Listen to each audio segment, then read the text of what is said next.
It is Monday, December 12th. Thank you for joining us live on My Media Prime TV. It is Prime News. You're welcome. I am Sama Eileen.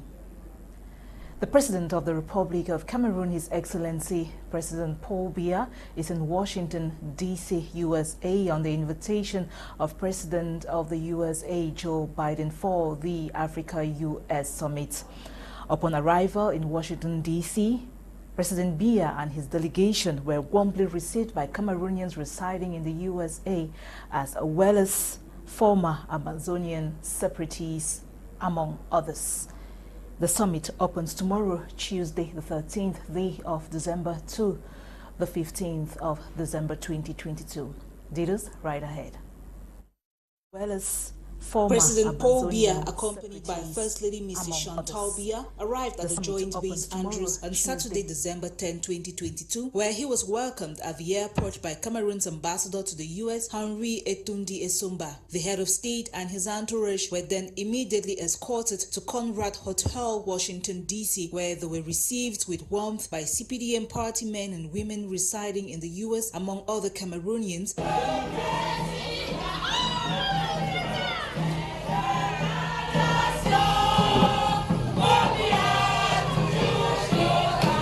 And the Anglophone community, led by Chief Bajon Bihai III, recently appointed as Notary Public of the state of Maryland by the Governor of Maryland.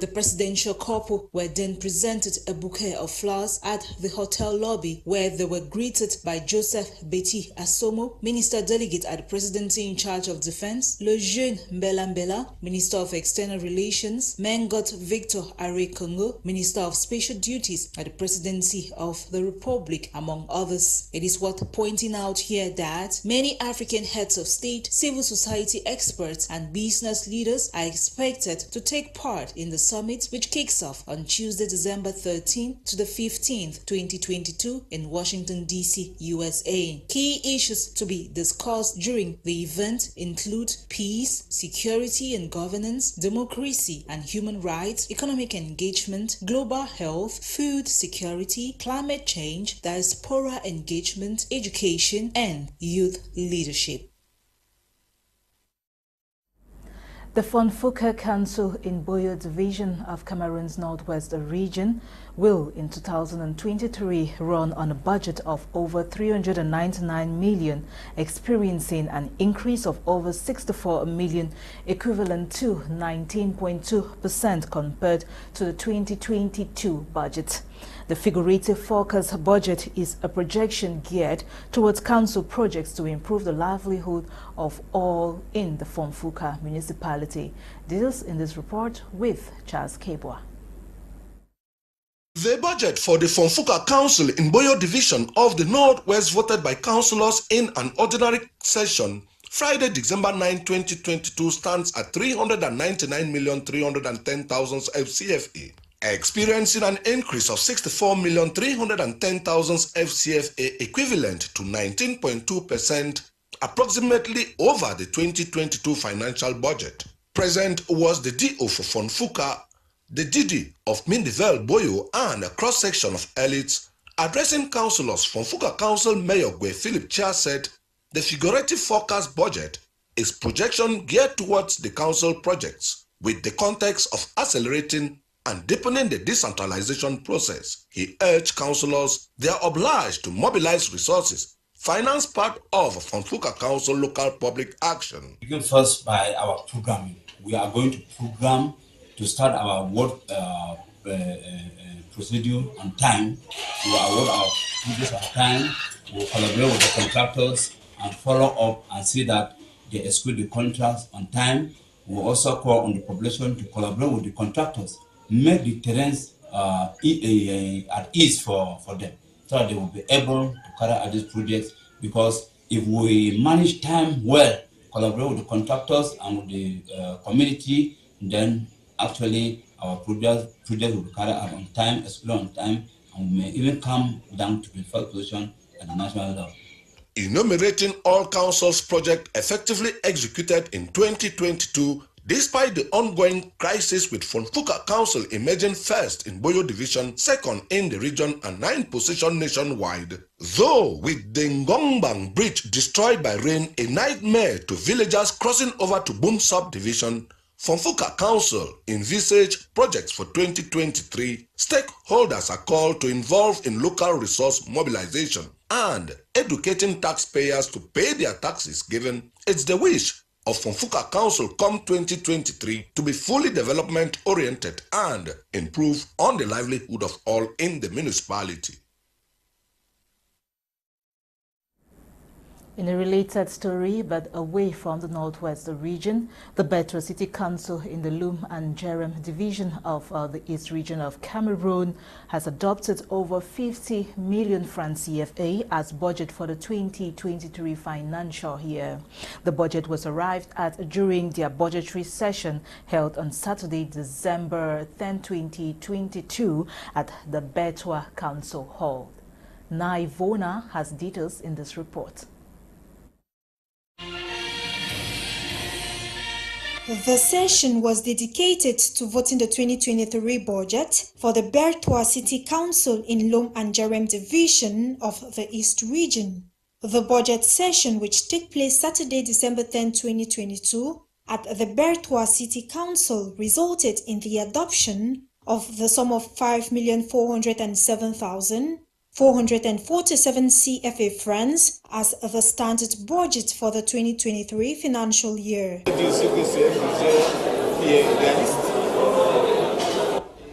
This is a realistic budget that has been drafted in alignment with the agenda on ground. This budget will be assigned for continuous development of the city of Betua in 2023. This was the objective of the session.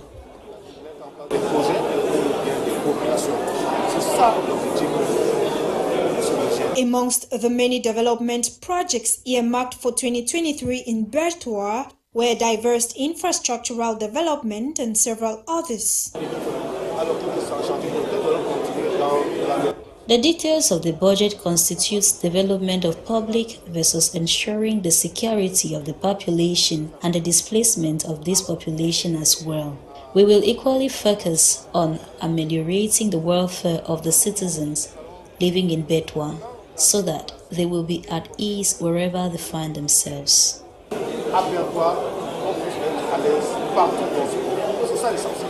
It should be noted deliberations take place in the presence of the Senior Divisional Officer for Lom and Jerem Division, Joseph II. The session ended with award of medals and certificates to outstanding members for their remarkable contributions to the progress of the community. Councillors were also called upon to put in their very best to ensure community development in Betua. We now return to the Northwest region where the Public Independent Conciliator for the Northwest, Tamfo Simon Fai, has challenged community actors in the region to be involved in monitoring the activities of municipal authorities in their municipalities and ensure that there is no discrimination in service delivery or misuse of local resources at any level. Charles Kibwa once again.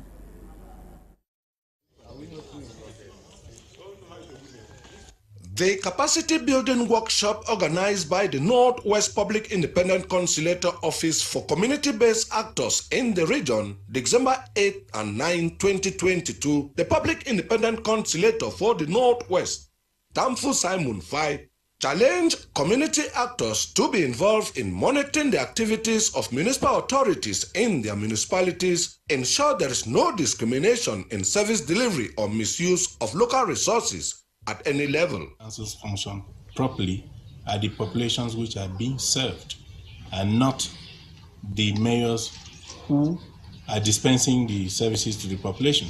Via presentations, questions and answers, the community actors will be accompanied by the PIC office as they collect information, process the information and report to the PIC secure corrective measures, ensure councils deliver on their mission. The 2-day training at the Public Independent Conciliator's Office in Bamenda are not going to be police to the council. They are simply going to be partners, a relay for the information that we are going to give them on how the PIC functions, on how the councils should function, on how the population should collaborate with the councils to ensure that development becomes a reality in our council areas. So it's a win-win partnership, and I think that it benefits the councils, it benefits the population, it benefits the community. The community actors trained going back to their various divisions to subdivisions. I have been oriented on the mission and the vision of PIC, and that because the PIC intend to extend to subdivision, I am also going back to sensitize my community, sensitize my area, my council area, on the need to do an assessment of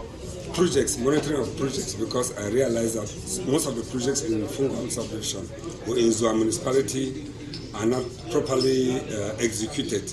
So now I have had a technique where I will have to involve the local community to do monitoring and do reporting. So we did monitoring, and when you do monitoring and do reporting, it will never work. It should be noted the capacity building workshop with community actors by the PIC office comes after that with the senior divisional officers, regional assembly representatives, House of Chiefs, mayors and top elites of the Northwest. Now, the third ordinary session of Parliament for the 2022 legislative year ended with the infamous parliamentary micro-projects scrapped by the Ministry of Economy, Planning and Regional Development, as members of Parliament are now left to fully focus on voting laws and checking government actions. Julian Dambi completes that story.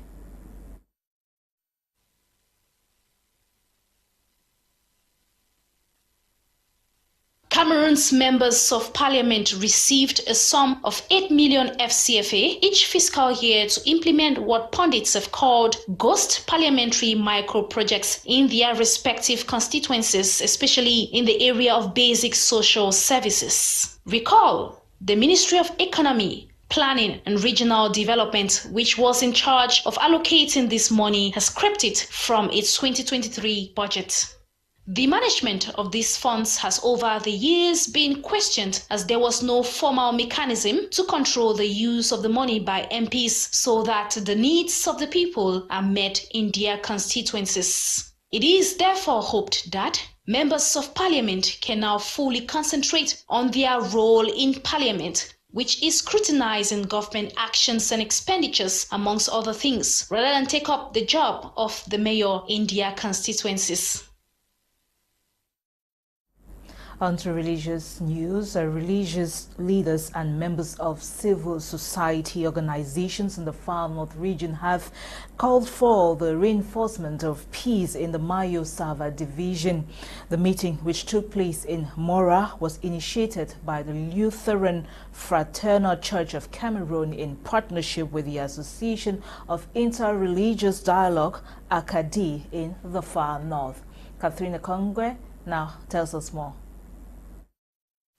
Instability has been the order of the day in the Far North region of Cameroon, as shocks and sporadic attacks caused by Boko Haram terrorists continue to increase on a daily basis. It is in a bid for peace to regain in this area that a workshop has taken place in Mora, Far North region of Cameroon, on an inclusive interreligious dialogue for the promotion of peace and the fight against radicalization. Les genres d'ateliers pareils sont des ateliers. This workshop was done particularly in the Mayo Sava division, which has been plagued with several problems, especially the Boko Haram resurgence, which has created the disorder we live in today in the Far North region, especially Mayo Sava division, which has been the center of this problem. That is why an interreligious dialogue was organized in Mora for the promotion of peace, which is very important. Qui ont été cause de beaucoup de ce que nous sommes en train de vivre est très important. Samuel Hetek, president of the Association of Interreligious Dialogue in the Far North region of Cameroon, says this exchange workshop is essential, as it is a necessity to better strengthen social cohesion.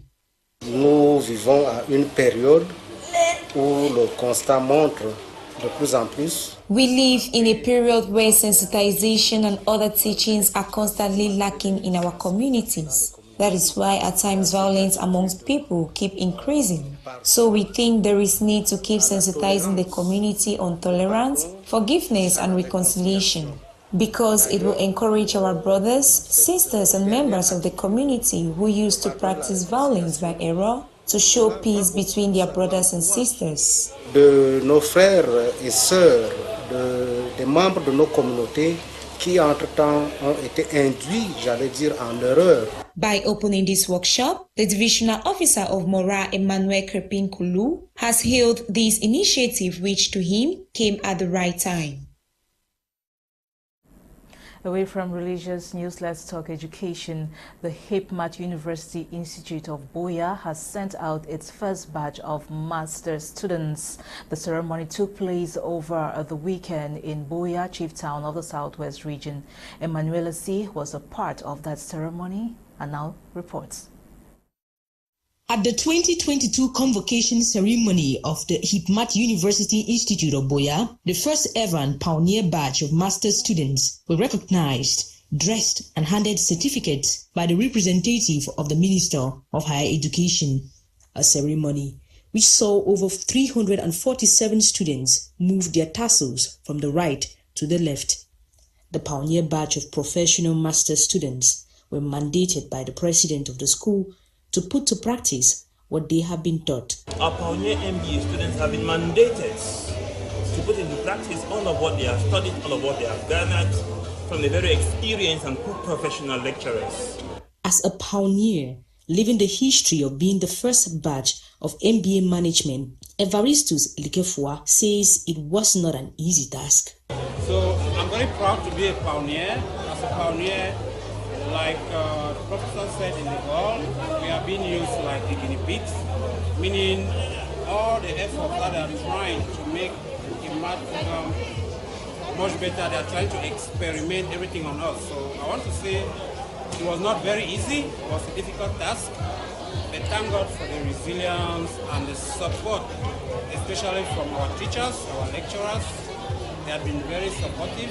Representing the Minister of State, Minister of Higher Education, Professor Wilfred Gabsa, told the students to be ambassadors of peace. This is an opportunity for me as the representative of the Minister of State, Minister of Education, to remind people of the Southwest region that the Minister sent me here is to let them know that he's aware of the sacrifice that students have endured so far, given the challenges we face here, to make the right to education respected.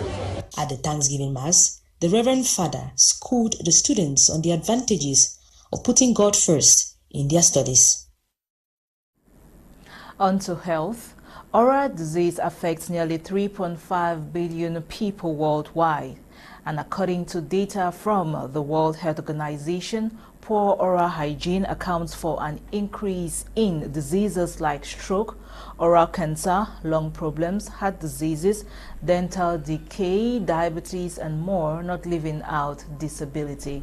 Bukengo Worthy compiled this report. The mouth is the starting point of one's system, metabolic defense, and immunity. Though it is the fundamental basis of human health, oral hygiene is highly neglected and adds up to the global health burden and disability worldwide. Oral health and poor oral health is a marker of health inequalities. When oral health is compromised by disease or injury, general health is also affected. In more severe cases, oral disease can lead to disability and even death. Caused by unhealthy foods consumption, excessive alcohol intake, smoking, no dental flossing, failure to brush regularly and more, poor oral hygiene is also linked to life-threatening non-communicable diseases such as cancer, amongst others. All these risk factors are shared with other medical conditions or non-communicable disease such as diabetes, cancer, chronic respiratory disease, cardiovascular disease, or mental disorders. Nonetheless, according to the World Health Organization oral hygiene experts, These diseases and risk factors can be prevented in many ways. Then 1. The most effective measure to prevent dental caries is to brush your teeth twice a day, after the breakfast and before going to bed with a fluoride toothpaste. Something to reminder is using toothpaste without fluoride is not effective against dental caries. Second, to help prevent dental caries and maintain general health, reduce consumption of sugar in food and drink. Water is the best drink every day at any time. Another tip is to protect your teeth and face from injury. Use a protective equipment when you are doing sport. Wear a helmet that covers the mouth if you are riding a motorcycle, and do not forget your seatbelt if you are traveling in a car. Finally, to lower the risk of oral cancer, quit smoking all forms of tobacco and reduce alcohol consumption. Worth mentioning is the fact that oral hygiene is everyone's concern. Therefore, maintaining good oral hygiene plays a vital role in our overall health, well-being, quality of life, and can help reduce global health burden for non-communicable diseases and disability worldwide. Thank you, Bukengo Worthy, for that report. Now, the Organization of the African, Caribbean and Pacific States has successfully held the 10th Summit of Heads of State and Government in Luanda, Angola. At the summit, President Biya was represented by Cameroon's Minister of External Relations, Lejeune Mbela. Get details in the story with Nolinga.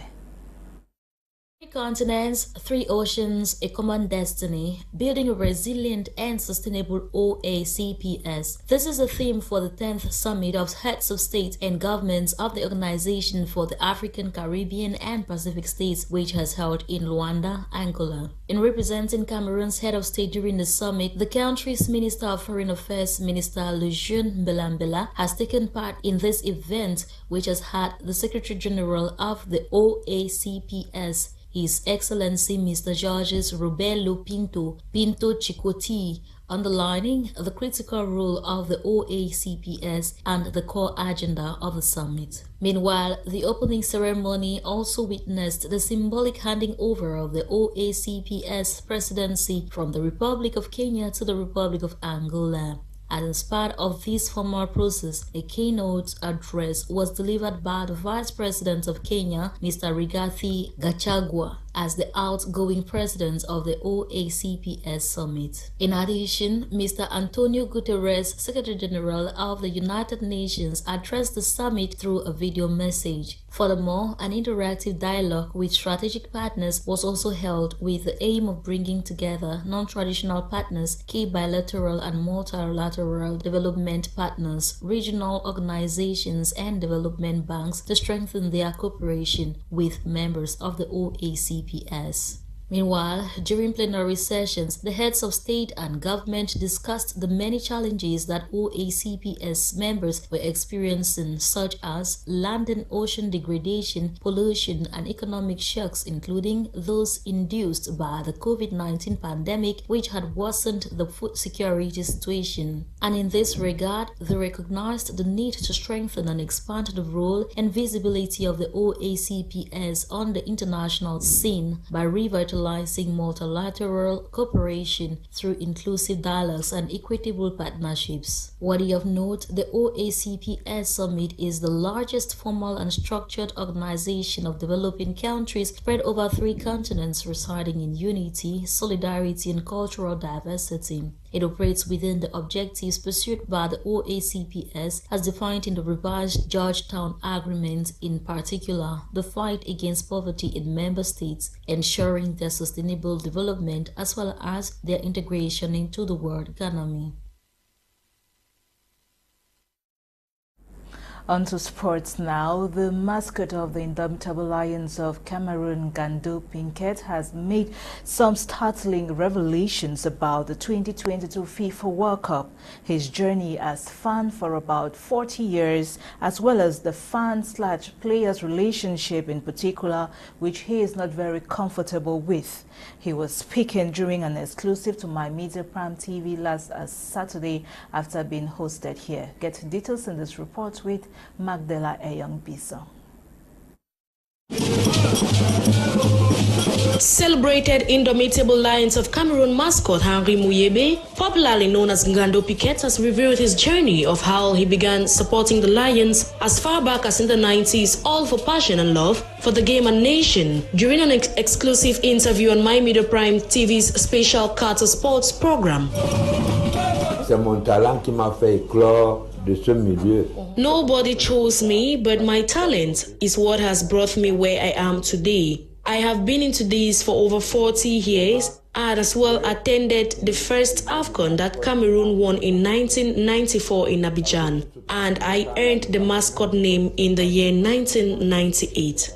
C'est en 1998, lorsque je sors avec cette tenue, torse nu avec les couleurs vert ou jaune, et ce gros caleçon. Et le gros caleçon, toutes les chaînes de télé me suivent partout. Being the leader of all fans who went to throw their weight behind the Lions in Qatar, Gando Pinkett, who has been into this for 40 years, expressed a little satisfaction with the fighting spirit of the Lions, especially in the last two group stage encounters, terming it to be one of the best he has watched in recent times. After being to 2 World Cups and 18 African Cup of Nations tournaments just to support the Lions. He added the organizing committee of the host nation asked for the best supporters, and since he was given the authority to choose supporters, he chose those who were worth it amidst controversies of leaving out some persons. Disons que je suis allé au Qatar déjà le mois passé avec le président Samuel Eto'o-Fils. Parce que les Qataris ont demandé. Qatar's organizers asked that the best fans in the world be brought to Qatar for the World Cup, and so that is why the president Samuel Eto'o gave my name and gave me the authority to choose the fans. Parmi les meilleurs fans du monde entier. A striking revelation made by the longest-serving mascot is the fact that the behavior of the previous generation of players was far better than what prevails with today's generation. Quizzed on his relation with the players barely days after his return from Qatar, the experienced mascot did not mince words. Vraiment, il faut encore beaucoup de travail. C'est parti, c'est. Honestly, there is still much to be done on that. I don't know if it is the president or the coach who will tell these boys to give respect to these supporters, because before it was not like this in the days of Patrick Mboma, Desiree Job, Rigobert Song-Bahanak. It was formidable. We lived together as one. But this generation now lack a certain level of respect and need to work on it. Patrick Mboma et tout ça, c'était formidable. On vivait ensemble. Les jobs, tout ça, on vivait ensemble, on mangeait ensemble. Gando Pinkett mentioned Andre Onana, Choupo-Moting, Leand Tawamba to be very humble players he knows now than the others. These comments coming from the lead mascot of the team highlight a major worry, as there can't be any genuine support without mutual respect between both parties concerned.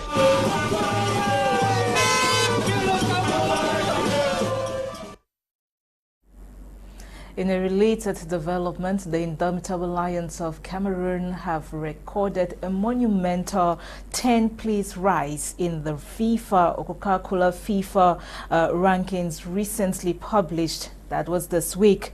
According to the release from FIFA, Vincent Aboubakar and his teammates have moved from 43rd in the world ranking to 33rd. This follows the Lions' great, though unsatisfactory performance at the ongoing World Cup Qatar. The rankings are established based on results recorded between November and December 2022 sees Cameroon rise above Algeria and Nigeria, who both failed to make it to the World Cup this year.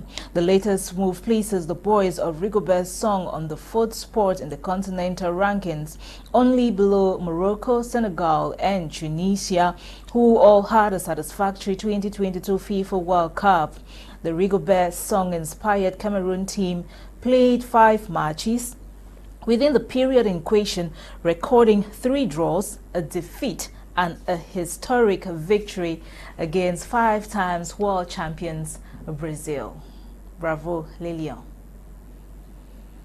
And that concludes today's edition of Prime News over my Media Prime TV. For presentation, I have been Sama Eileen, thanking you specially for following the news. The news was produced by Ewane and coordinated by Lasha Kinsley. But do not move for more, so more educative and intriguing programs coming up tonight on my Media Prime TV. Up next is Prime Hour with Kum Leonard and his team. Have a blessed night until tomorrow. Bye.